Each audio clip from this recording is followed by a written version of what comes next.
Assalamualaikum warahmatullahi wabarakatuh. Apa kabar semua teman-teman? Semoga selalu dalam lindungan Allah Subhanahu wa taala, sehat walafiat, tidak kurang suatu apapun dan tetap semangat. Baik, hari ini kita akan mempelajari Pancasila sebagai dasar nilai pengembangan ilmu.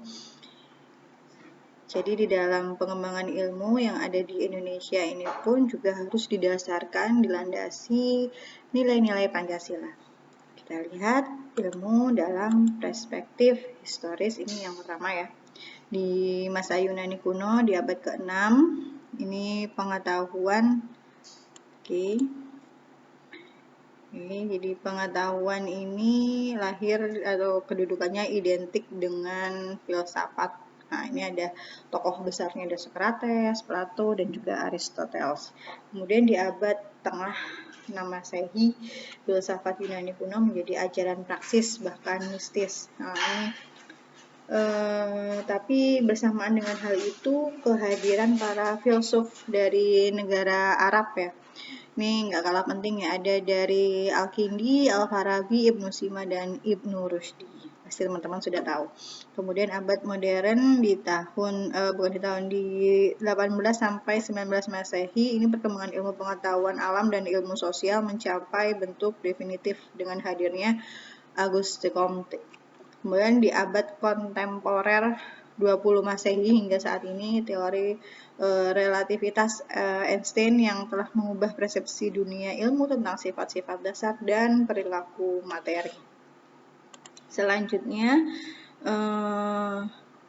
optimisme bersamaan dengan pesimisme merupakan sikap manusia pada masa kini dalam menghadapi perkembangan ilmu. Namun di pihak lain, gejala-gejala adanya malapetaka, bencana alam, kemudian itu menjadi semakin meningkat dengan akibat-akibat yang cukup fatal.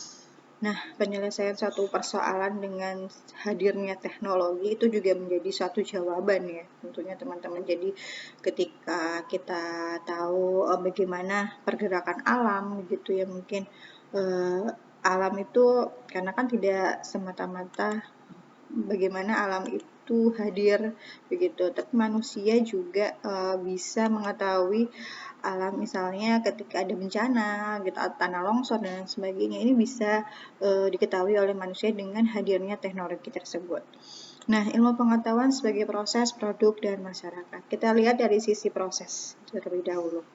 Jadi penelitian dan percobaan dilakukan oleh para ilmuwan untuk memahami dunia alam sebagaimana adanya dan bukan sebagaimana yang dikehendaki. Ini menurut Sasminadi Sasmojo ya. Kemudian ilmu itu juga bisa dikatakan sebagai produk. Di dalam pengetahuan ilmiah terbatas pada kenyataan-kenyataan yang mengandung kemungkinan untuk disepakati. Ini harus ada pengujian. Jadi pertama diteliti dulu, diuji, kemudian baru disidangkan begitu ya, harus dikeluarkan produk tersebut. Juga ilmu pengetahuan ini sebagai masyarakat. Nah, menurut Daud Yusuf, kaidah-kaidah ilmiah adalah universalisme, artinya semua masyarakat ini berhak untuk menikmati hal tersebut begitu ya. Kemudian tanpa pamrih, skeptisisme yang teratur, berarti bahwa keinginan untuk mengetahui dan mempertanyakan didasarkan pada nalar dan keteraturan berpikir. Nah, beberapa aspek penting dalam ilmu pengetahuan yang harus kita ketahui. Ini aspek penting pengetahuan menurut Kunto Wibisono, yakni sebagai masyarakat, proses, dan produk. Itu tadi yang sudah dijelaskan di awal ya. Kemudian lanjutannya aspek struktural menunjukkan aspek struktural menunjukkan bahwa ilmu pengetahuan di dalamnya terdapat unsur-unsur. Nah, sasarannya dijadikan objek untuk diketahui atau Gegenstand. Objek sasaran ini terus-menerus dipertanyakan dengan suatu cara, ada metodenya. Bagaimana sih air itu? Kalau sekarang mungkin kita bisa mendapatkan air dengan mudah begitu ya. Nah, kalau zaman dulu kan tidak harus ke sungai dulu, kemudian kembali ke rumah dan sebagainya. Nah, sekarang kan tidak ada cara-cara mudah gitu ya. Oke. Selanjutnya, landasan pengembangan ilmu pengetahuan.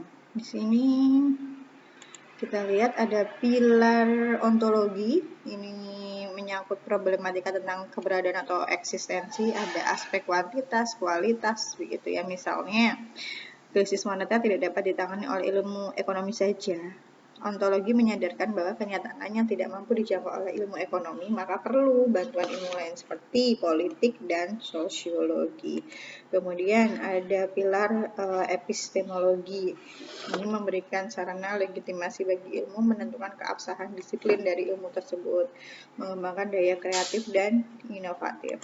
Yang ketiga adalah pilar aksiologi, selalu berkaitan dengan problematika pertimbangan nilai etis gitu, nilai etis, moral, dan religius di setiap penemuan, penerapan, bahkan pengembangan ilmu.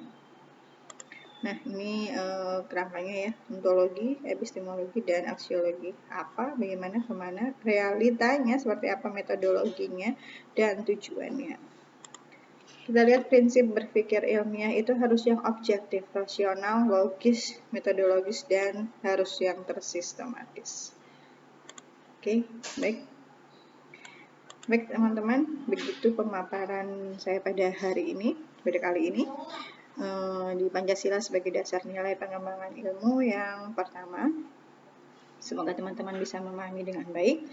Dan apabila ada pertanyaan, silakan langsung sertakan di forum diskusi. Untuk itu jangan lupa sebutkan nama dan NIM dari teman-teman sekalian. Demikian dari saya, terima kasih. Assalamualaikum warahmatullahi wabarakatuh.